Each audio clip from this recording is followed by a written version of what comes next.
Hi guys! Good morning! It's me again. Ayan, magkukwentuhan na naman tayo. And ang topic natin ngayon ay, kasya ba ang $1,000 dito sa Amerika? Yan, kung meron kang kinikita ng $1,000, ito ba ay sapat na? Well, ito ang masasabi ko sa inyo, hindi po sapat. Yes, hindi sapat ang kinikita ng $1,000 dito sa Amerika. Sa atin, kung tutuusin, kung titingnan mo, malaki na yung $1,000, di ba? Magkano yung equivalent sa Pilipinas? Napakalaki na yung tulong, di ba? Magkano ang sinasahod ngayon ng mga tao sa Pilipinas? Sa isang buwan, hindi ko na alam. Matagal na akong walang alam dyan. Pero naririnig ko, ang minimum na daw ngayon is 600. No, 710, if I'm not mistaken. Maybe I'm wrong. Yun ang naririnig ko, but I'm not sure, okay?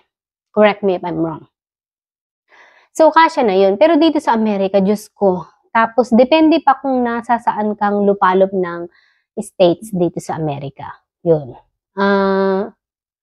Merong mga states na napakamahal talaga ng cost of living. Kagaya ng California, New York, what else? May mga mahal na bansa, mahal na states. Hindi ko na mabilang, pero ang dami. Sinisipon pa rin ako hanggang ngayon. Yun, Texas, ang pinakamurang manirahan dito. Hindi ko naman sasabihin niyang murang-mura, di ba? Yun, pero at least mura dito. Hindi ganun kamahal yung cost of living dito. Mahal na rin, pero hindi ganun ka mahal na kagaya ng ibang states. Number one ang California talaga. Pero dito sa Texas, medyo nagmahal na rin. Yun nga, mahal na mura. Ang gulong nga yung paliwanag eh. Yun, dito, meron ka pang makukuha na apartment na less than $1,000. Pero, syempre, kung, excuse me, kung pagsasamahin pa rin yun, kagaya ng kasama yung tubig, kuryente, ano bang dinadagdag nila? Maraming mga dinadagdag eh. So, umaabot pa rin, narinig ko yung mga katrabaho ko, umaabot pa rin sa kanila ng $1,300, $1,500 ang inaabot pa rin ng kanilang yun nga upa sa bahay. So napakalaki kung ang sinasahod mo is $1,000 ng kulang na kulang. Kaya talagang Diyos ko, kailangan ng ipon talaga. Yun. Kaya kung pupunta ka dito sa Amerika at galing ka ng ibang bansa, Pilipinas man yan or iba pang bansa, make sure may malaki ka talagang income. May malaki ka talagang ipon. Okay? Kasi mahirap magsimula dito sa Amerika nang wala ka pang sapat na ipon. Okay? Yun. Kailangan mo ng sapat na ipon kasi kakailanganin mo ng upa sa bahay, di ba? Pag kumuha ka ng bahay dito, ng apartment, syempre kailangan niya ng 2 months deposits. Tama ba? 1 month advance. So, total of 3 months. Yun. And then, kung ikaw ay iba pa yung trabaho mo sa Pilipinas, di ba? Let's say, ikaw ay admin doon. Admin ba? Kasi iba yung trabaho mo sa Pilipinas. And then, gusto mong pumasok dito as halimbawa, gusto mong mag-nurse or mag-CNA. Yan. Kukuha ka pa rin syempre ng, anong tawag dito? Ng certification. Hindi ka basta makakapasok na mag-CNA kung wala kang certification. Meron naman na pwede mong maging trabaho. Halimbawa, gusto mong mag-nurse, di ba? Hindi ka pwedeng basta mag-nurse. Kailangan mo mag-aral ng nurse. And then, yun nga, kung gusto mo naman mag-CNA, kailangan mo rin kumuha ng certification. Otherwise, kung hindi ka kukuha ng certification, ang magiging sahod mo lang is napakababa. Yun. Ang baba ng pasahod nila sa, halimbawa, ay gusto mong maging caregiver. Mag-aalaga ka ng mga matanda. Yun. Pasyente, depende kung saan ka mag-a-apply. Kung nursing home or hospital. Yes. So, kung wala kang certification, makapagtrabaho ka naman talaga dito. Pero kung wala kang certification noon, napakababa na magiging sahod mo. Yun.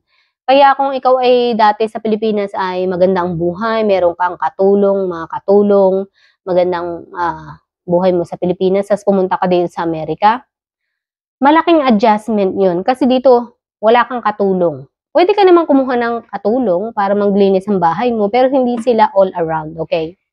sila ay per hour ang binabayad kung gusto mo lang na magpalinis ng bahay mo. Yun, pupunta sila sa bahay mo, magpapa-appointment ka syempre para palinis ang bahay mo. Yun, lilinisan nila yun, per hour yun ang bayad mo sa kanila. Halimbawa, let's say, 3 oras silang naglinis ng bahay mo, then 3 oras mo rin silang babayaran. Yun. And hindi sila nakatira sa iyo. And then ang katulong dito na maglilinis ng bahay mo, hindi nila gagawin lahat. Kagaya ng paglalaba. Hindi nila lalabahan yung mga damit mo.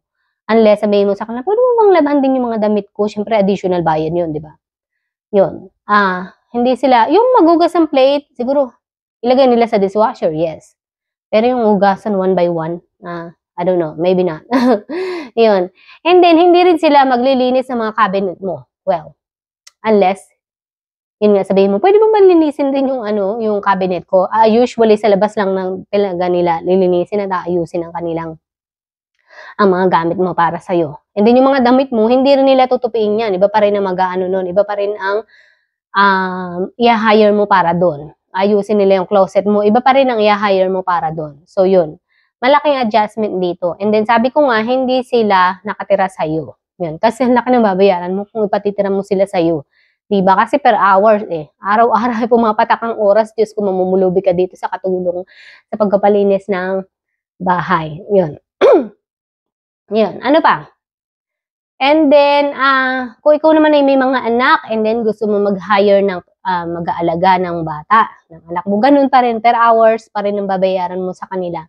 Yun.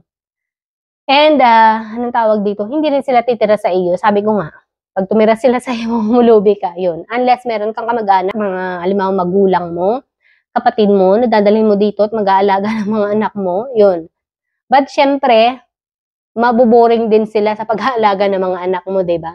Kaya 'yun, malaking adjustment talaga pag pupunta ka dito sa Amerika. Kung kayo ay halimbawa mag-asawa na pupunta kayo dito sa Amerika, make sure talaga, Diyos ko, sabi ko sa inyo, anuhin ninyo yung inyong financial. Maswerte kayo kung may tutuluyan kayo pagdating dito sa Amerika. Kasi kung wala, Diyos ko po Lord, mahihirapan kayo. Halimbawa, dumating kayo from Philippines pa, halimbawa, mas pareho kayong hindi, halimbawa ay nakapagtapos ng college, or walang diploma, or walang certification na anuman. Yun. Pagdating nyo dito, yun nga, mag-i-struggle kayong dalawa. Kasi, kung saan kayo kukuha ng perang gagamitin ninyo para pang-upa sa bahay ninyo, maswerte kayo kung may tutuluyan kayo din yun. And then, sila muna magbabayad, parang ganun. Then, that's good. Pero kung wala, at kayo nga ang magbabayad, Diyos ko, mahihirapan kayo. And then, plus, kung may mga anak pa kayo, sabi ko sa inyo, mahihirapan din kayo. Kaya talagang matinding pagtitiis pag nandito ka sa Amerika. And then, kung dalawa kayong parehong magtatrabaho dito, kayong mag-asawa, at meron kayo halimbawang 2 anak, Diyos ko, kailangan na matinding diskarte dito at matinding time management talaga.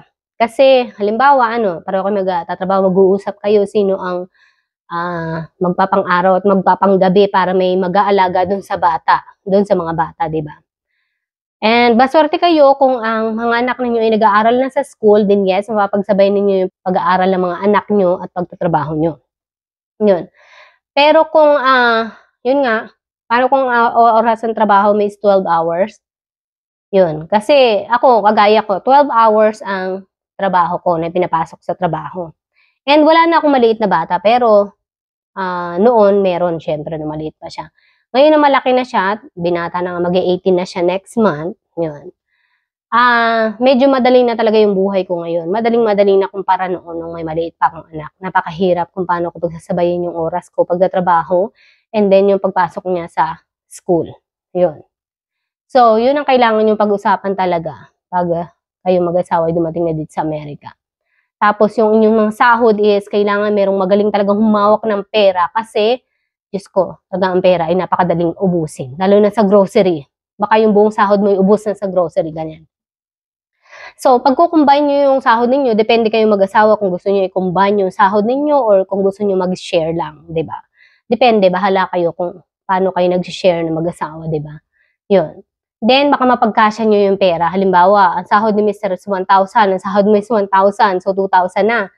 So, makakaya, matitira na lang, konti na lamang, paano pa yung sasakyan? Kailangan nyo din ng sasakyan dito sa Amerika. Diyos ko, hindi pwedeng walang sasakyan unless nasa bansa ka or nasa states ka na may mga bus, di ba? Na pwede mong sakyan papasok sa trabaho. Kagaya ko dito sa Texas, walang mga bus na masasakyan papunta sa aking trabaho. Kaya kailangan ng kotse talaga papasok sa trabaho. Yes. Yun. Ano pa? So, siguro mapapagkasya pag $2,000. Yun. So, yun lang po. Sa susunod muli. Bye!